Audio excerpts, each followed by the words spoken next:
All right, so I'm gonna do a seat removal, front seat removal on this Charger pursuit model, but it should be similar for Chrysler 300s and other Chargers. These seats aren't too difficult to remove, but I'm removing both of these to do some cleaning, as well as to give me better ease of access to get this partition out, because I don't need that. I'm gonna get rid of it. These bolts take these funky sockets. This is an E12, and it's like a reverse Torx bit.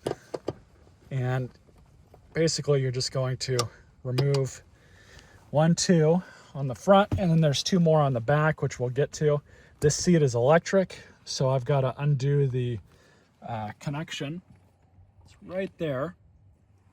But I'm not going to undo that because I still need power to this thing in order to move it forward to get access to those back bolts. So let's get started. All right, so typically seat hardware is on very tight. So let's see how tight these are. Oh, yeah, they're tight.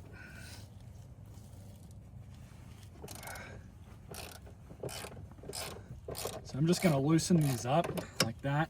But you can see I'm using my long ratchet wrench here. I just gotta get the one on the other side. And this seat honestly needs to be replaced. That will likely happen. I'm eventually going to find a donor Charger, most likely, with a bad engine. Hopefully for cheap, that still has a halfway decent interior. And do an interior swap, because it's very obvious that this vehicle was a cop car.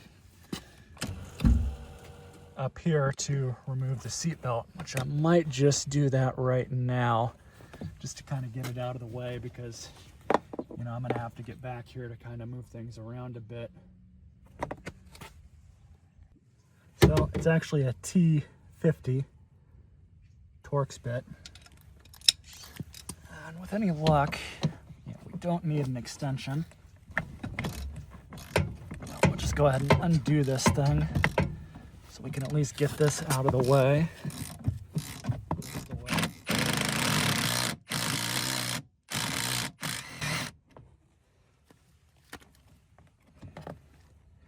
I'm just going to leave that alone, kind of hanging in the back.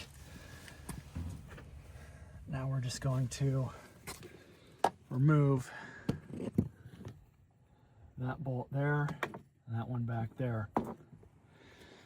All right, so I broke torque on both of those bolts. So now I'm just going to get my impact back there and pull them out. A lot easier than trying to, use the 18 or 20 degree swing on that thing at best with that partition in the way. So we'll get those undone.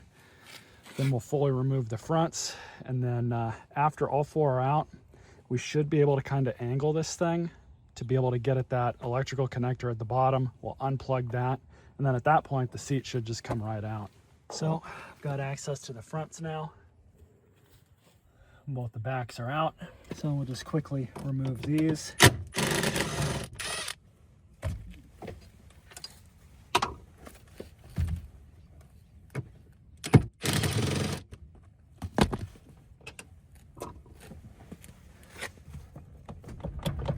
There we go.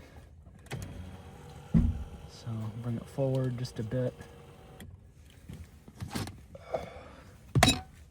Let's see how much we can get this thing to move. It should be everything.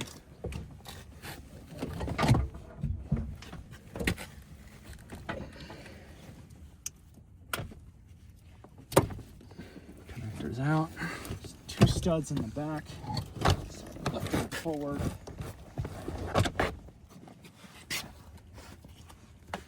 And there we go. So now I can get back here and clean. That seat also had to come out because of this partition. That's the way that they mounted it. It doesn't appear that there's any bolts going through there into the floor. It just looks like it mounted right to the seat. So now things will be a lot easier to get this partition out. And now I can remove that seat as well. I'll let you guys know if there's anything different with that one. That one is a fully manual seat. And yeah, this one largely is coming out the same. Not really a huge deal here. Just the 4 same bolts.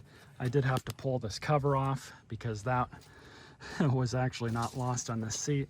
Pulled that seat belt off and disconnected that yellow wire harness at the bottom. So now I just got to pull it out.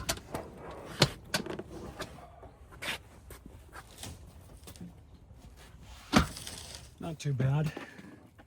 Now I'm just going to do some cleaning. Like I said on the other side, had to pull these seats out in order to get this out. Hope you all enjoyed this video. It's not too bad pulling these seats out, thankfully.